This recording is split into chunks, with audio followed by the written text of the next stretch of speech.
twins that are at the poles get upset that the ice caps would melt, and also we could possibly have some magnetic field shifting. And I used to work for an Ivy League college from the geology department that tracked the Earth's magnetic field, and the pole shifts have been recorded for many, you know, hundreds of thousands of years. So these things could happen in our lifetime. And the Anishinaabe people have the prophecy of the 7 fires. The Lakota people talk about the return of White Buffalo Calf Woman, who said she would come back in the time when the people were in need. And so the white buffaloes are being born. In the Jewish tradition, they talk about the red heifer being born. We have the Mayans talking about the Mayan calendar.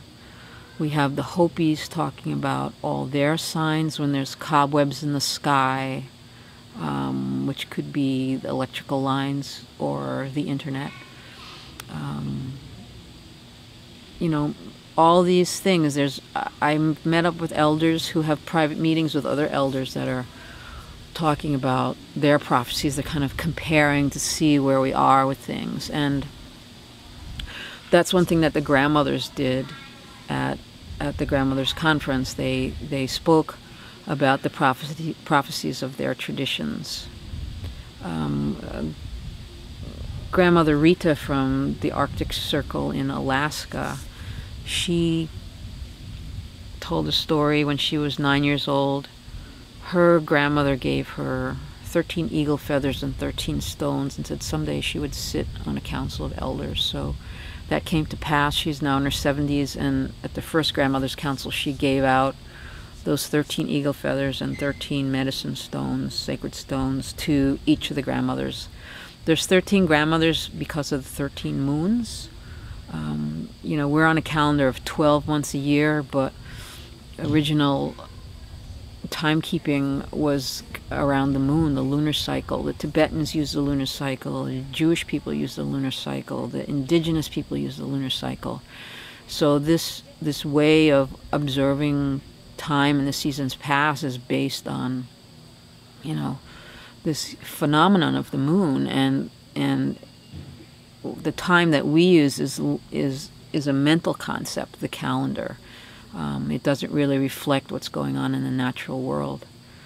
So the teachings that these grandmothers and other elders have shared with us has been such a revelation, because growing up white in New York City area, you know, our focus was to go to college and, you know, get a good job, and it's very materialistically oriented. And now we have this great spiritual drought, spiritual hunger, spiritual starvation, that people are trying to fill that hole inside of them with drugs and alcohol and, you know, buying Hummers and these giant houses that we see everywhere, and going on expensive vacations.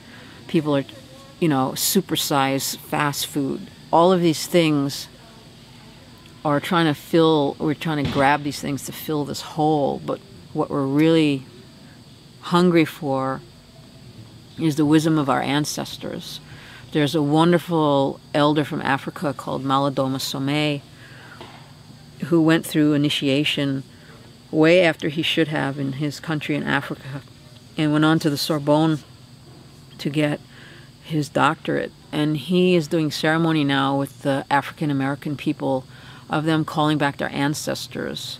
I heard an interview with him, and he believes that one of the reasons for the climatic disturbances is because all the ancestors who have died since slavery began, all those traditions of helping the people cross over to the other world have been disrupted, and those spirits are stuck between this world and the next world. And so he's helping African Americans do ceremony for their ancestors, so their ancestors can go home to the right place, to the good place.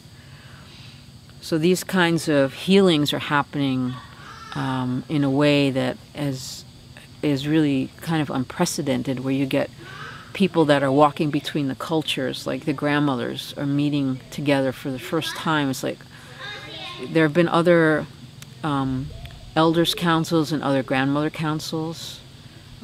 This particular council is an international council, and I'm sure their work is going to be expanding more and more. There's a movie coming out about the grandmothers sometime next year. It's called For the Next 7 Generations, and its footage has been shot at all the grandmothers' conferences and plus interviews with them. So that'll be a pretty comprehensive view of them and their work.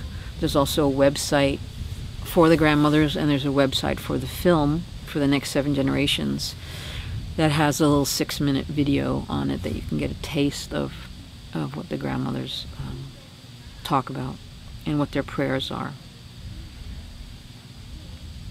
All of the grandmothers do prayers in their own traditions. It's very, very powerful to witness this, because it's hard to travel around the world and be invited into indigenous cultures and be invited into a ceremony. So the grandmothers are praying together in the ways that they know, the ways that they've learned from their elders, and it's a great privilege to have met them, to know them, and to work with them.